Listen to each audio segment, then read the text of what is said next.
RS brothers లో ఆషాఢం KG sale మళ్ళీ మొదలైంది. మరెన్నో క్రేజీ ఆఫర్స్ ఖైదు చేయండి ఆర్ఎస్ బ్రదర్స్.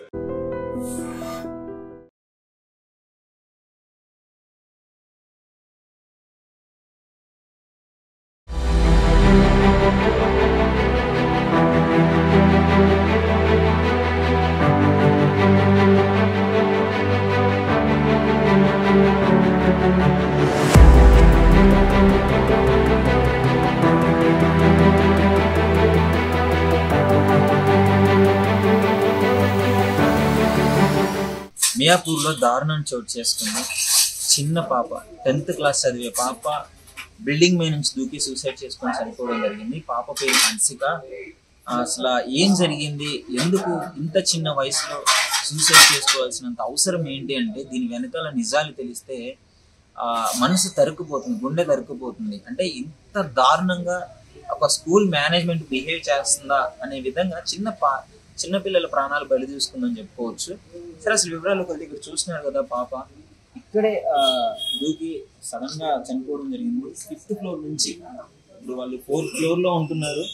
4th ఫ్లోర్ నుంచి ఒక స్కూల్లో ఒక చిన్న ఇన్సిడెంట్ జరిగింది. దానివల్ల మనస్తాపానికి గురయ్యి ప్రతి ఒక్కరు పాపను ఎగ్జామ్ రానియకపోవడంతో పాప ఏం చేయాలో అర్థం కాక కింద పడి చనిపోవడం జరిగింది. ఇక్కడ 5th ఫ్లోర్ నుంచి ఆ గ్రిల్స్ అన్ని ఐరన్ ప్లేట్స్ ఉన్నాయి కదా, సో ఐరన్ గ్రిల్స్ అన్ని తగులుకుంటూ వచ్చి కింద పడడం అయితే జరిగింది. సో ఇక్కడ ప్రజెంట్ ఇక్కడ చుట్టుపక్కల ఉన్న వాళ్ళు కూడా చూసారు, వాళ్ళ ఇన్ఫర్మేషన్ కూడా అడుగుదాము. కాకపోతే అసలు ఇన్సిడెంట్ ఏం జరిగింది అనేది మీకు క్లియర్ గా ఒక చిన్న మీకు ఒక లైన్ అయితే చెప్తాను, ఒకసారి అర్థం చేసుకోండి మీరు కూడా.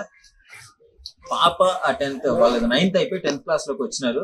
అదే స్కూల్లో చదువుతున్న ఒక అతనితో ఇన్స్టాగ్రామ్ లో చాట్ చేస్తున్నారని చెప్పేసి స్కూల్ మేనేజ్మెంట్ తెలిసింది. సో తెలిసిన తర్వాత స్కూల్ మేనేజ్మెంట్ వాళ్ళు ఏదో ఒక టెర్రరిస్ట్ లాగా వాళ్ళని అట్లా ఆ విధంగా చూసి వాళ్ళందరినీ భయపెట్టి పెద్ద పెద్ద వార్నింగ్లు ఇవ్వడంతో పాప మా బాబు అక్కడే స్కూల్లో సూసైడ్ చేసుకొని చనిపోవడం జరిగింది. సో వాళ్ళు మరి ఎవరు బెదిరించారు ఏంటి అని చేసి తదుపరి వివరాలన్నీ నేను మీకు అందజేస్తాను. ఇన్సిడెంట్ అయితే ఇది. అక్కడ ఆ అబ్బాయి స్కూల్లో చూసి చనిపోవడంతో సో వెంటనే ఆ స్కూల్ బెంచ్ లో ఉన్న వాళ్ళు ఒక 7గురిని కూడా ఎగ్జామ్ రాయకుండా ఆపారు అని చెప్పేసి అని అంటున్నారు. సో ఆపిన తర్వాత కూడా వాళ్ళ పేరెంట్స్ మీ కూతురుని కూడా ఇలాగే చచ్చిపోద్ది, మీ కూతురు కూడా ఇలాగే జరగాలి, మా కొడుకు చనిపోయాడు, మా కూతురు సూసైడ్ చేసుకుని చనిపోయాడు, మీ కూతురు కూడా ఇలాగే జరగాలి అని చెప్పేసి ఆ పాపను సూటిపోతు మాటలు అనడంతో ఆ పాప ఎగ్జామ్కి వెళ్ళినా కానీ ఎగ్జామ్ కూడా రాయనీయకుండా మళ్ళీ రిటర్న్ పంపించడం. వాళ్ళ డాడీ వెళ్ళి మొత్తం బతిమలాడి నేను రాస్తాను, ఏం ప్రాబ్లం ఉంది, నువ్వు భయపడకు, నేను ఎమ్మెల్యే గారితో కూడా మాట్లాడతాను, మన ప్రయత్నం మనం చేద్దాం అనుకున్నప్పుడు ఆ పాప చెప్పిందంట, వద్దు డాడీ, నేను అంటే ఇంత మందితో నా గురించి ఇంత చెప్పడము నా పరువు పోతుంది, అసలు ఈ విధంగా ఏం జరిగిందని ఇంత పెద్ద చేస్తున్నారు అని చెప్పేసి పాపం బాధకి గురయ్యి వాళ్ళ పేరెంట్స్ కూడా చెప్పుకోలేక వాళ్ళ ఇంట్లో ఉన్నప్పుడు వాళ్ళ డాడీ ఒకసారి మీరు కిచెన్ లోకి వెళ్ళండి, అది పని ఉందని చెప్పేసి వాళ్ళ డాడీని పంపించి వెంటనే పాప బయటకు వచ్చి గడిపెట్టి పైకి వెంటనే వెళ్ళిపోయింది. మీకు ఆ విజువల్స్ కూడా నేను క్లియర్ గా చూపిస్తాను, చూడండి. పైకి వెళ్ళిపోయి వెంటనే 5th ఫ్లోర్ ఉంది కదా, ఆ 5th ఫ్లోర్ నుంచి వెళ్ళడం 5th ఫ్లోర్ నుంచి దూకి సడన్గా గ్రీన్స్ లో వెళ్ళిపోవచ్చు, ఇక్కడే చనిపోవడం జరిగింది.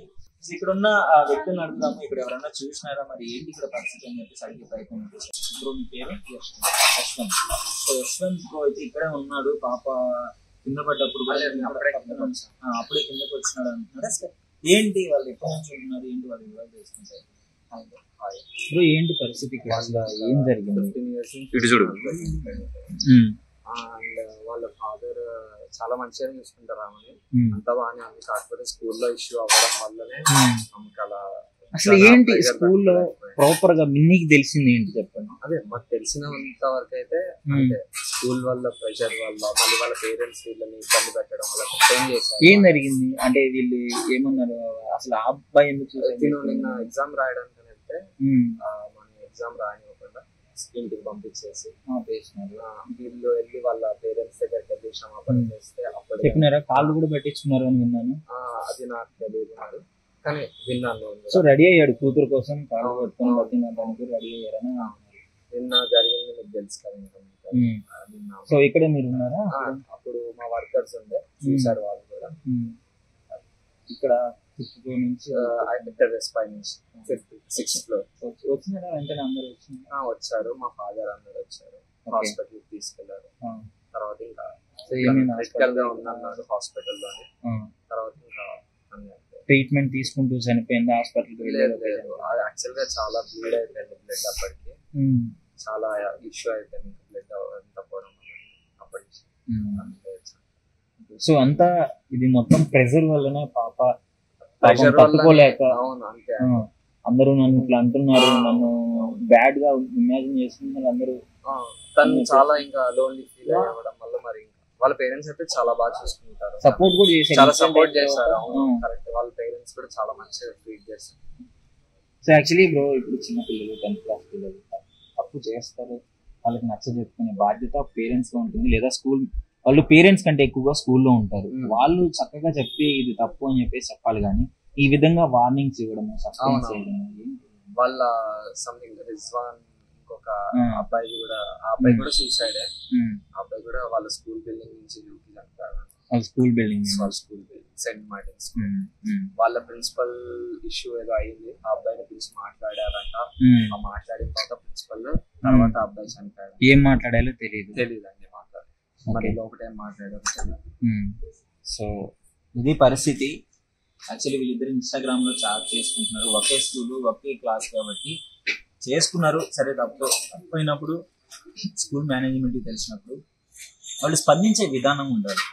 వాళ్ళు ఇష్టం వచ్చినట్టు మరి ఏం మాట్లాడేది తెలియదు ఆ అబ్బాయితో మాట్లాడిన తర్వాత ఆ అబ్బాయి సడన్ గా వెళ్ళి సూసైడ్ చేసుకోవడం జరిగింది. అప్పటికి ఆపడానికి ప్రయత్నించినా గానీ దూకి చనిపోవడం జరిగిందంటే. ఆ అబ్బాయి చనిపోయిన తర్వాత ఆ పాప ఇప్పుడు మరి ఆ పాప మనస్తాపానికి గురయ్యి వాళ్ళు మరి ఎవరెవరు ఏం మాట్లాడినారో, స్కూల్ మేనేజ్మెంట్ ఏం చేస్తుందో తెలియదు. కానీ ఇప్పుడు కూడా ఆ పాప బాధకు గురై ఆ పాప కూడా దూకి చనిపోవడం జరిగింది. ఇక్కడ కొంతమంది స్టూడెంట్ సంఘాల వాళ్ళు కూడా వచ్చినారు, మార్నింగ్ నుంచి వస్తూనే ఉన్నారు. అసలు ఏంటి వీళ్ళ అడిగి తెలుసుకున్నాను, ఏంటి పరిస్థితి? చిన్న పాప బాబు కూడా చనిపోవడం జరిగింది. ఇద్దరు ఒక స్కూల్ మేనేజ్మెంట్ వాళ్ళు చనిపోయారా, లేదంటే వీళ్ళ పర్సనల్ ప్రాబ్లమా, ఏమైంది అసలు? పేరెంట్స్ ఏమన్నా తిట్టినారా? చూసినట్టయితే క్లియర్ గా తెలుస్తుంది స్కూల్ తప్పే.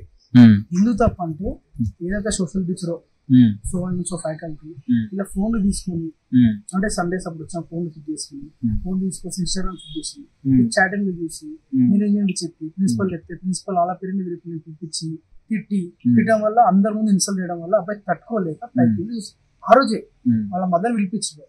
మదర్కి ఏం చెప్పిన అమ్మ పైకి వెళ్ళి వస్తా అని చెప్పింది. చెప్పేసి చక్కగా పైకి వెళ్ళిపోయి ఇంకోటి చూసినట్టు తప్పేం తెలుసా, స్కూల్లో ఏదైతే టెర్రస్ పైన ఖచ్చితంగా లాక్స్ ఉంటాయి, లాక్స్ వేయాలి, గ్రిల్స్ వేసి లాక్స్ వేయాలి. ఆ ఫస్ట్ స్కూల్ మైనస్ తప్పలేదు, వాళ్ళు తప్ప 100%.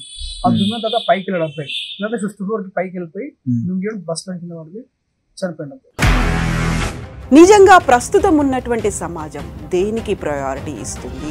ఆర్థిక సంబంధాల చుట్టూ మాత్రమే తిరుగుతోంది. మళ్ళీ ఎన్నికలంగానే చాలా విరక్తి కలుగుతాను. మంచి అనిపిస్తుంది కదా, లేడీస్ కూడా ఛాలెంజింగ్ జాబ్స్ చేసినప్పుడు చాలా బాగుంటది. ఫుడ్ డెలివరీ ఇవ్వటానికి వెళ్ళినటువంటి డెలివరీ బాయ్ అనిల్ పై కళ్ళ ముందు